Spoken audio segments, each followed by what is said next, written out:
So in this lecture we will see the deadlock related concept, that is system model, deadlock character, methods for handling deadlock, deadlock prevention, avoidance, detection, deadlock, and combined approach to deadlock handling. So first is the deadlock problem. It consists of a set of blocked process, each holding a resource and waiting to acquire a resource held by another process in the set. For example, it has a set of two tape drives. P1 and P2 each hold one tape drive and each needs another one. For example, semaphore A and B, and it is initialized to 1. So here P0 and P1, wait A, wait B, wait B, and wait A. Next is bridge crossing example. So this is the diagram for bridge crossing example. Here the traffic only in one direction. Each section of the bridge can be viewed as a resource. If the deadlock occur, it can be resolved. If one car backups, several cars may have to be backed up if a deadlock occur and the salvation is possible.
Next is the system model. So resource types R1, R2, Rm, the CPU cycles, memory space, input output devices. Each resource type Ri has Wi instances. Each process utilizes a resource as follows: request, use, and release. Next is deadlock characterization. The deadlock can arise if four conditions hold simultaneously. So these four conditions are mutual exclusion, hold and wait, no preemption, and circular wait.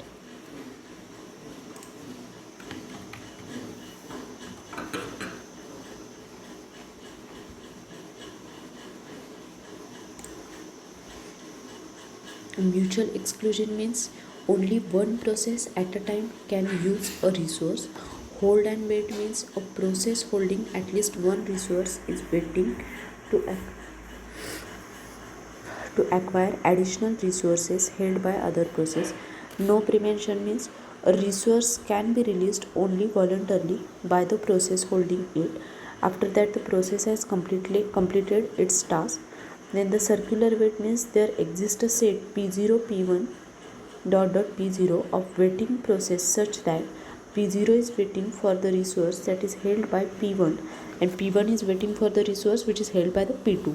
So Pn minus 1 is waiting for the resource held by the Pn and P0 is waiting for the resource which is held by P0.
So next is resource allocation graph.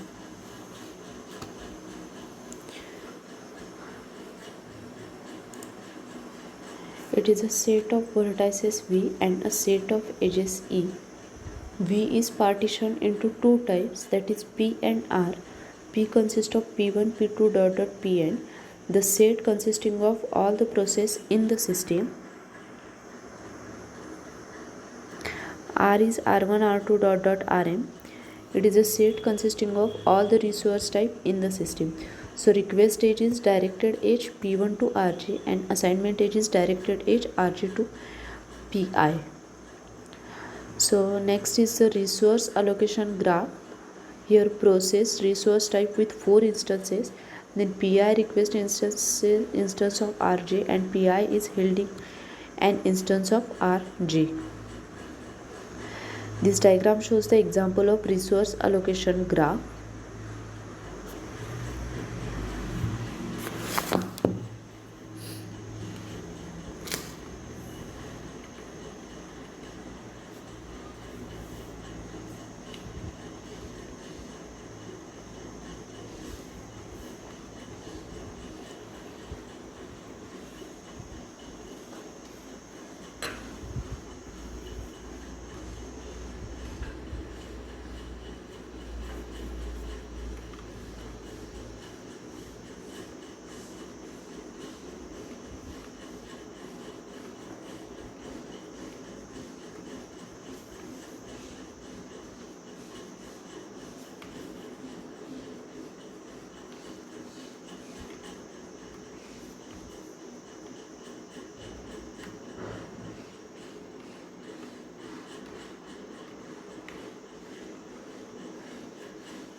So this is a resource allocation graph with deadlock. First diagram is example of resource allocation graph. Next diagram is with deadlock. Next is the resource allocation graph with a cycle but no deadlock. So the basic fact is that if the graph contains no cycle, then there is a no deadlock, and if graph contains a cycle, then if only one instance per resource type, then there is a deadlock, and if several instances per resource type, then possibility of deadlock. Now there are some methods for handling the deadlock. That is, it ensures that the system will never enter a deadlock state. It allows the system to enter a deadlock state and then recover and ignore the problem and pretend that deadlock never occur in the system used by most operating systems including Unix.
So next is the deadlock prevention.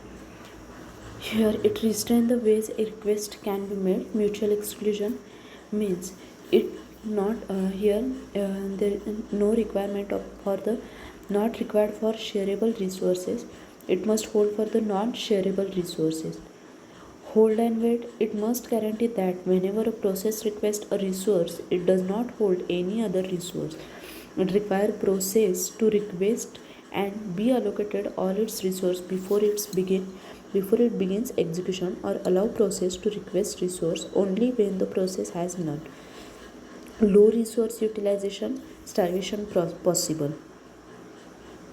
No prevention means if a process that is holding some resource request another resource that cannot be immediately allocated to it, then all resources currently being held are released. Preempted resources are added to the list of resources for which the process is waiting. The process will be restarted only when it can regain its old resource as well as the new ones that it is requesting. Circular wait impose a total ordering of all resource type and require that each process request resource in an increasing order of enumeration.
Next is deadlock avoidance.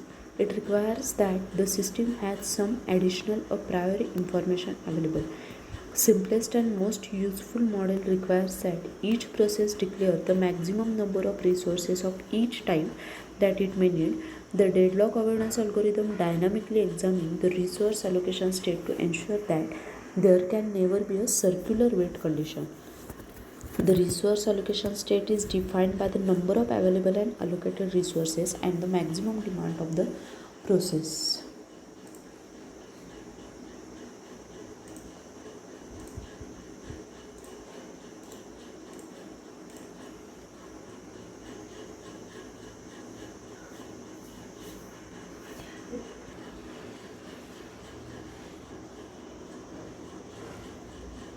Next is the safe state. So when process requests an available resource, the system must decide if immediate allocation leaves the system in a safe state. The system is in a safe state if there exists a safe sequences of all the process. The sequences P1, P2, Pn is safe if for each Pi the resource that Pi can still request that can be satisfied by currently available resources. If Pi resource need are not immediately available, then Pi can wait until all Pi have finished. When Pj is finished, the Pi can obtain a needed resource, execute, return an allocated resource and then terminate. When Pi terminates, the Pi plus 1 can obtain its needed resource and so on.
So the basic fact is that if the system is in safe state, then there is no deadlock. If system is in unsafe state, then there is a possibility of deadlock.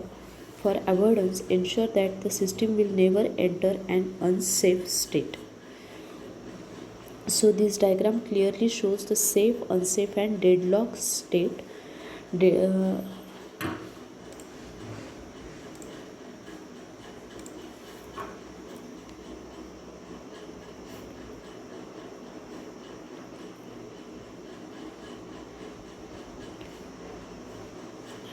Now this resource allocation graph algorithm, claim HPI to RJ indicated that the process PJ may request the resource RJ and it is represented by dashed line, which is shown in this diagram. So this is resource allocation graph for the deadlock avoidance. This diagram shows the unsafe state.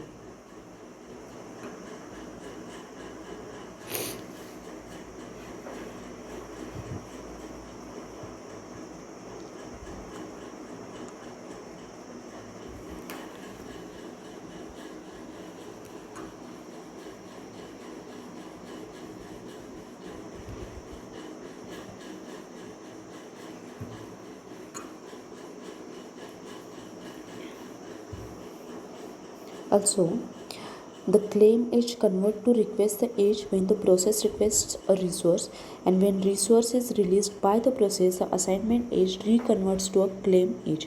The resource must be claimed a priori in the system. So this is a resource allocation graph for deadlock avoidance, and the next graph is for the unsafe state.